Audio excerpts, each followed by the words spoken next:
ओम शांति। वरदाता को राजी करने की सहज विधि सुनते हैं विस्तार से।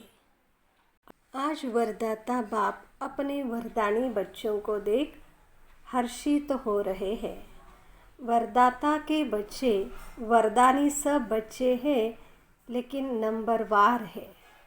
वरदाता सभी बच्चों को वरदानों की झोली भर करके देते हैं, फिर नंबर क्यों? वरदाता देने में नंबरवार नहीं देते हैं, क्योंकि वरदाता के पास अखूट वरदान है, जो जितना लेने चाहे खुला भंडार है। ऐसे खुले भंडार से कई बच्चे सर्व वरदानों से संपन्न बनते हैं और कोई बच्चे यथाशक्ति तथा संपन्न बनते हैं। सबसे ज़्यादा झोली भरकर देने में भोलानाथ वरदाता रूप ही है।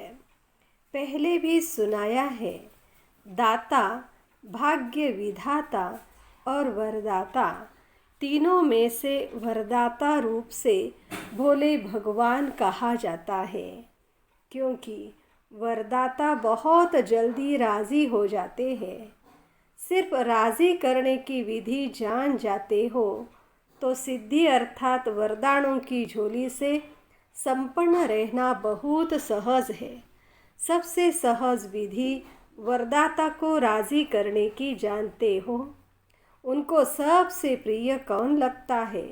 उनको एक शब्द सबसे प्रिय लगता है, जो बच्चे एक व्रता आदि से अब तक है, वही वरदाता को अति प्रिय है। एक व्रता अर्थात सिर्फ पवित्रता नहीं, सर्व संबंध से एक व्रता। संकल्प में भी स्वप्न में भी दूजा व्रता न हो।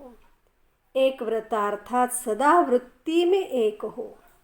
दूसरा, सदा मेरा तो एक दूसरा न कोई, यह पक्का व्रत लिया हुआ हो। कई बच्चे एक व्रता बनने में बड़ी चतुराई करते हैं। कौन सी चतुराई? बाप को ही मीठी बातें सुनाते हैं।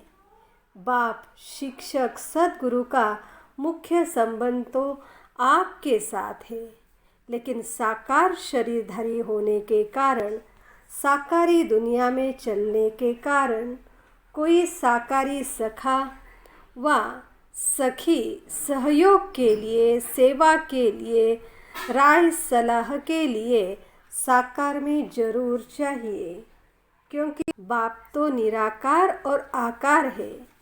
इसलिए सेवा साथी है और तो कुछ नहीं है, क्योंकि निराकारी आकारी मिलन मनाने के लिए स्वयं को भी आकारी निराकारी स्थिति में स्थित होना पड़ता है।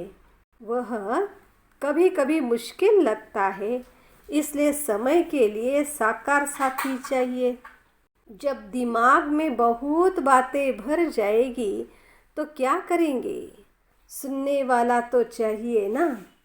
तो एक व्रता आत्मा के पास ऐसी बोझ की बातें इकट्ठी नहीं होती जो सुनानी पड़े। एक तरफ बाप को बहुत खुश करते हो कि बस आप ही सदैव मेरे साथ रहते हो, सदा बाप मेरे साथ है, साथी है। फिर उस समय कहाँ चला जाता है? बाप चला जाता या आप किनारे हो जाते हो? हर समय साथ है, वह 6-8 घंटा साथ है। वायदा क्या है? साथ है, साथ रहेंगे, साथ चलेंगे, यह पक्का वायदा है ना। ब्रह्मा बाप से तो इतना वायदा है कि सारे चक्र में साथ पाठ बजाएंगे। जब ऐसा वायदा है, फिर आकार में कोई विशेष साथी चाहिए। बाप दादा के पास सबकी जन्म पृथ्वी रहती है। बाप के आगे तो कहेंगे आप ही साथी हो। जब परिस्थिति आती है तो फिर बाप को ही समझाने लगते हैं कि यह तो होगा ही, इतना तो चाहिए ही। तो इसको एकव्रता कहेंगे। साथी है तो सब साथी है, कोई विशेष साथी नहीं। इसको कहते हैं एकव्रता। तो वरदाता को ऐसे बच्चे अति प्रिय है। ऐसे बच्चों की हर समय की सर्व जिम्मेवारियां वरदाता बाप स्वयं अपने ऊपर उठाते हैं। ऐसी वरदानी आत्माएं हर समय हर परिस्थिति में वरदानों की प्राप्ति संपन्न स्थिति अनुभव करती है और सदा सहज पार करती है और पास विद ऑनर बनती है। जब वरदाता सर्व जिम्मेवारियां उठाने के लिए एवर रेडी है, फिर अपने ऊपर जिम्मेवारी का बोझ क्यों उठाते हो? अपनी जिम्मेवारी समझते हो तब परिस्थिति में पास विद ऑनर नहीं बनते, लेकिन धक्के से पास होते हो। किसी के साथ का धक्का चाहिए। अगर बैटरी फुल चार्ज नहीं होती तो कार को धक्के से चलाते हैं ना, तो धक्का अकेला तो नहीं देंगे, साथ चाहिए। इसलिए वरदानी नंबरवार बन जाते हैं। तो वरदाता को एक शब्द प्यारा है, एकव्रता। एक बल एक भरोसा, एक का भरोसा दूजे का बल, ऐसा नहीं कहा जाता। एक बल एक भरोसा ही गाया हुआ है। साथ साथ एक मत, न मनमत न परमत, एक रस, न और कोई व्यक्ति न वैभव का रस। ऐसे ही एकता एकांत प्रिय, तो एक शब्द ही प्रिय हुआ ना। ऐसे और भी निकालना। बाप इतना भोला है जो एक में ही राजी हो जाता है। ऐसे भोलानाथ वरदाता को राजी करना क्या मुश्किल लगता है? सिर्फ एक का पाठ पक्का करो, 5-7 में जाने की जरूरत नहीं है। वरदाता को राजी करने वाले अमृत वेले से रात तक हर दिनचर्या के कर्म में वरदानों से ही पलते हैं, चलते हैं और उड़ते हैं। ऐसे वरदानी आत्माओं को कभी कोई मुश्किल, चाहे मन से चाहे संबंध संपर्क से, अनुभव नहीं होगी। हर संकल्प में, हर सेकंड, हर कर्म में, हर कदम में वरदाता और वरदान सदा समीप सम्मुख साकार रूप में अनुभव होगा। वह ऐसे अनुभव करेगा जैसे साकार में बात कर रहे हैं। उनको मेहनत अनुभव नहीं होगी। ऐसी वरदानी आत्मा को यह विशेष वरदान प्राप्त होता है जो वह निराकार आकार को जैसे साकार अनुभव कर सकते हैं। ऐसे वरदानियों के आगे हजूर सदा हाजिर है। सुना? वरदाता को राजी करने की विधि और सिद्धि सेकंड में कर सकते हो, सिर्फ 1-2 में नहीं मिलाना बस। फिर सुनाएंगे एक के पाठ का विस्तार। बाप दादा के पास बच्चों के चरित्र भी है तो चतुराई भी है। रिजल्ट तो सारी बाप दादा के पास है ना। चतुराई की बातें भी बहुत इकट्ठी है। नई नई बातें सुनाते हैं, सुनते रहते हैं। सिर्फ बाप दादा नाम नहीं लेते, इसलिए समझते हैं कि बाप को मालूम नहीं पड़ता, फिर भी चांस देते रहते हैं। बाप समझते हैं कि बच्चे रियल समझ से भोले हैं, तो ऐसे भोले नहीं बनो। अच्छा, विदेश का भी चक्र लगाकर बच्चे पहुंच गए हैं। जानकी दादी, डॉक्टर निर्मला और जगदीश भाई विदेश का चक्र लगाकर आए हैं। अच्छी रिजल्ट है और सदा ही सेवा की सफलता में वृद्धि होनी ही है। यूएन का भी विशेष सेवा के कार्य में संबंध है। नाम उन्हों का, काम तो आपका हो ही रहा है। आत्माओं को सहज संदेश पहुंच जाए, ये काम आपका हो रहा है। तो वहाँ का भी प्रोग्राम अच्छा हुआ। रसिया भी रहा हुआ था, उनको भी आना ही था। बाप दादा ने तो पहले ही सफलता का याद प्यार दे दिया था। भारत के एम्बेसडर बनकर गए तो भारत का नाम बाला हुआ ना। चक्रवर्ती बन चक्र लगाने में मज़ा आता है ना। तो कितनी दुआएं जमा करके आए। निर्मल आश्रम, मतलब डॉक्टर निर्मला भी चक्र ही लगाती रहती है। वैसे तो सब सेवा में लगे हुए हैं, लेकिन समय के प्रमाण विशेष सेवा होती तो विशेष सेवा की मुबारक देते हैं। सेवा के बिना तो रह नहीं सकते हो। लंदन, अमेरिका, अफ्रीका और ऑस्ट्रेलिया, आप लोगों ने यह 4 जोन बनाए हैं ना, और 5वां है भारत। भारत वालों को पहले चांस मिला है मिलने का, जो करके आए हैं और जो आगे करेंगे सब अच्छा है और सदा ही अच्छा रहेगा। तो चारों ही जोन सभी डबल विदेशी बच्चों को आज विशेष याद प्यार दे रहे हैं। रशिया भी एशिया में आ जाता है। सेवा का रिस्पॉन्ड अच्छा मिल रहा है।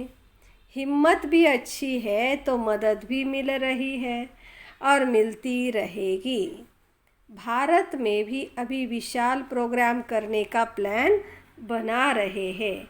एक एक को विशेषता और सेवा की लगन में मगन रहने की मुबारक और याद प्यार।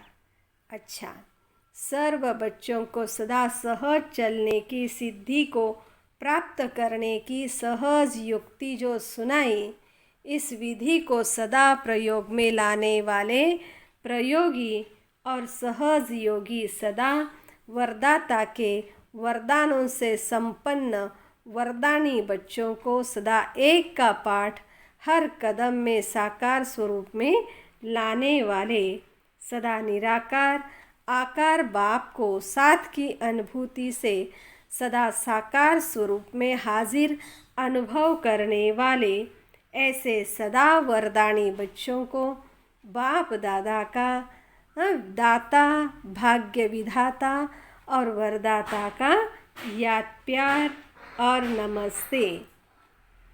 जानकी दादी से जितना सभी को बाप का प्यार बांटते हैं उतना ही और प्यार का भंडार बढ़ता जाता है। जैसे हर समय प्यार की बरसात हो रही है, ऐसे ही अनुभव होता है ना। एक कदम में प्यार दो और बार बार प्यार लो। सबको प्यार ही चाहिए। ज्ञान तो सुना लिया है ना, तो एक ऐसे बच्चे हैं जिनको प्यार चाहिए और दूसरे हैं जिनको शक्ति चाहिए। तो क्या सेवा की? यही सेवा की ना। किसी को प्यार दिया बाप दादा द्वारा और किसी को शक्ति बाप से दिलाई। ज्ञान के राजों को तो जान गए हैं। अभी चाहिए उन्हों में उमंग उत्साह सदा बना रहे। वह नीचे ऊपर होता है। फिर भी बाप दादा डबल विदेशी बच्चों को आफरीन मतलब शाबाश देते हैं। भिन्न धर्म में चले तो गए ना। भिन्न देश भिन्न रस्म फिर भी चल रही है। भिन्न रस्म फिर भी चल रहे हैं और कई तो वारिस भी निकले हैं।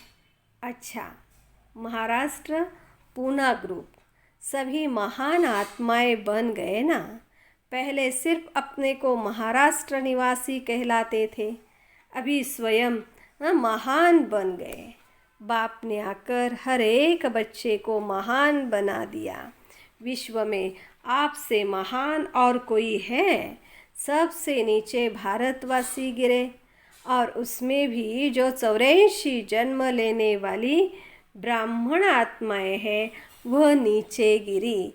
तो जितना नीचे गिरे उतना अभी ऊंचा उठ गए। इसलिए कहते हैं ब्राह्मण अर्थात ऊंची चोटी। जो ऊंचाई का स्थान होता है उसको चोटी कहा जाता है। पहाड़ों की ऊंचाई को भी चोटी कहते हैं। तो यह खुशी है कि क्या से क्या बन गए। पांडवों को ज़्यादा खुशी है या शक्तियों को? शक्तियों को, क्योंकि शक्तियों को बहुत नीचे गिरा दिया था। द्वापर से लेकर पुरुषोत्तम ने ही कोई न कोई पद प्राप्त किया। धर्म में भी अभी फीमेल्स भी महामंडलेश्वरिया बनी है, नहीं तो महामंडलेश्वर ही गाए जाते थे। जब से बाप ने माताओं को आगे किया है तब से उन्होंने भी 2-4 मंडलेश्वरिया रख दी है। नहीं तो धर्म के कार्य में माताओं को कभी भी आसन नहीं देते थे। इसलिए माताओं को ज़्यादा खुशी है। और पांडवों का भी गायन है। पांडवों ने जीत प्राप्त कर ली, पांडवों का नाम आता है, लेकिन पूजन ज़्यादा शक्तियों का होता है। पहले गुरुओं का कर चुके हैं, अभी शक्तियों का करते हैं। जागरण गणेश व हनुमान का नहीं करते, शक्तियों का करते हैं। क्योंकि शक्तियाँ अभी खुद जग गई है, तो शक्तियाँ अपने शक्ति रूप में रहती है ना, या कभी कभी कमज़ोर बन जाती है। माताओं को देह के संबंध का मोह कमज़ोर करता है। थोड़ा थोड़ा बाल बच्चों में, पोतरे धोत्रों में मोह होता है। और पांडवों को कौन सी बात कमज़ोर करती है? पांडवों में अहंकार के कारण क्रोध जल्दी आता है।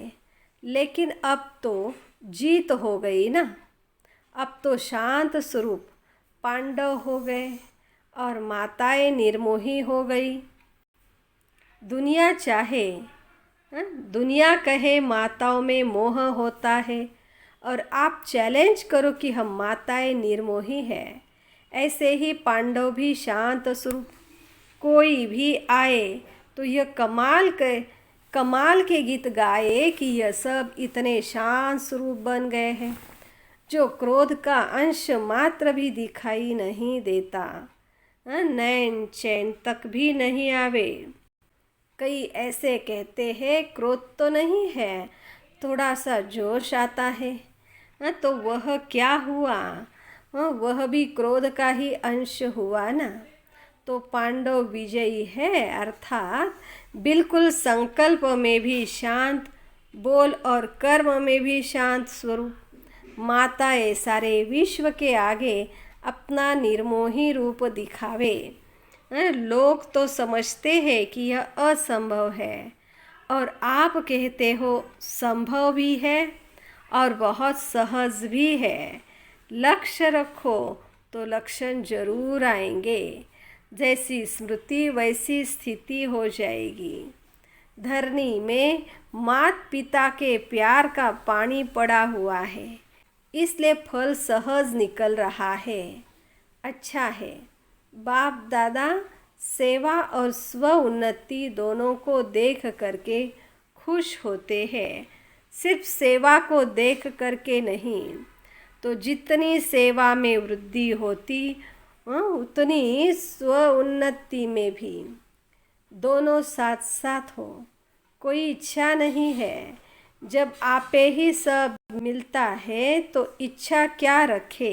बिना कहे बिना मांगे इतना मिल गया है, जो मांगने की इच्छा की आवश्यकता नहीं। तो ऐसे संतुष्ट हो ना। यही टाइटल अपना स्मृति में रखना कि संतुष्ट है, और सर्व को संतुष्ट कर प्राप्ति स्वरूप बनाने वाले हैं। तो संतुष्ट रहना और संतुष्ट करना, यह है विशेष वरदान। असंतुष्टता का नाम निशान नहीं।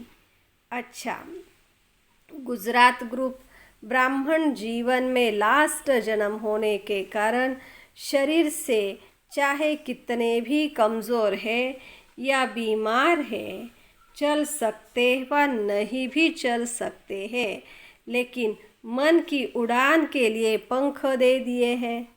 शरीर से चल नहीं सकते, लेकिन मन से उड़ तो सकते हैं ना, क्योंकि बाप दादा जानते हैं कि 63 जन्म भटकते भटकते कमज़ोर हो गए, शरीर तमोगुनी हो गए हैं, तो कमज़ोर हो गए ना, शरीर बीमार हो गए, लेकिन मन सबका तंदुरुस्त है। शरीर में तंदुरुस्ती नहीं भी, लेकिन मन में तो बीमार कोई नहीं है ना। मन सबका पंखों से उड़ने वाला है। पावरफुल मन की निशानी सेकंड में जहाँ चाहे वहाँ पहुँच जाए। ऐसे पावरफुल हो या कभी कमज़ोर हो जाते हो, मन को जब उड़ना आ गया, प्रैक्टिस हो गई, तो सेकंड में जहाँ चाहे वहाँ पहुँच सकता है। अभी अभी साकार वतन में, अभी अभी परम धाम में 1 सेकंड की रफ्तार है, तो ऐसी तेज रफ्तार है। सदा अपने भाग्य की गीत गाते उड़ते रहो। सदैव अमृत वेले अपने भाग्य की कोई न कोई बात स्मृति में रखो। अनेक प्रकार के भाग्य मिले हैं, अनेक प्रकार की प्राप्तियाँ हुई है। कभी किसी प्राप्ति को सामने रखो, कभी किसी प्राप्ति को सामने रखो, तो बहुत रमणीक पुरुषार्थ रहेगा। कभी पुरुषार्थ में अपने को बोर नहीं समझेंगे, नवीनता अनुभव करेंगे। नहीं तो कई बच्चे कहते हैं कि बस आत्मा हूँ, शिव बाबा का बच्चा हूँ, यह तो सदैव कहते ही रहते हैं। लेकिन मुझ आत्मा को बाप ने क्या क्या भाग्य दिया है, क्या क्या टाइटल दिए हैं, क्या क्या खजाना दिया है, ऐसे भिन्न भिन्न स्मृतियाँ रखो। लिस्ट निकालो, स्मृतियों की कितनी बड़ी लिस्ट है। कभी खजानों की स्मृतियाँ रखो, तो कभी शक्तियों की स्मृतियाँ रखो, कभी गुणों की रखो, कभी ज्ञान की रखो, कभी टाइटल की रखो। वैरायटी में सदैव मनोरंजन हो जाता है। कभी भी मनोरंजन का प्रोग्राम होगा तो वैरायटी डांस होगी, वैरायटी खाना होगा, वैरायटी लोगों से मिलना होगा, तब तो मनोरंजन होता है ना। तो यह भी सदा मनोरंजन में रहने के लिए वैरायटी प्रकार की बातें सोचो। वरदान कैचिंग पावर द्वारा अपने असली संस्कारों को कैच कर उनका स्वरूप बनने वाले शक्तिशाली भव। पुरुषार्थ का मुख्य आधार कैचिंग पावर है। जैसे साइंसदान बहुत पहले के साउंड को कैच करते हैं, ऐसे आप साइलेंस की शक्ति से अपने आदि दैवी संस्कार कैच करो। इसके लिए सदैव यही स्मृति रहे कि मैं यही था और फिर बन रहा हूँ। जितना उन संस्कारों को कैच करेंगे, उतना उसका स्वरूप बनेंगे। 5000 वर्ष की बात इतनी स्पष्ट अनुभव में आए जैसे कल की बात है। अपनी स्मृति को इतना श्रेष्ठ और स्पष्ट बनाओ, तब शक्तिशाली बनेंगे। स्लोगन: ब्राह्मण जीवन का श्वास खुशी है। शरीर भला चला जाए, लेकिन खुशी न जाए। ओम शांति।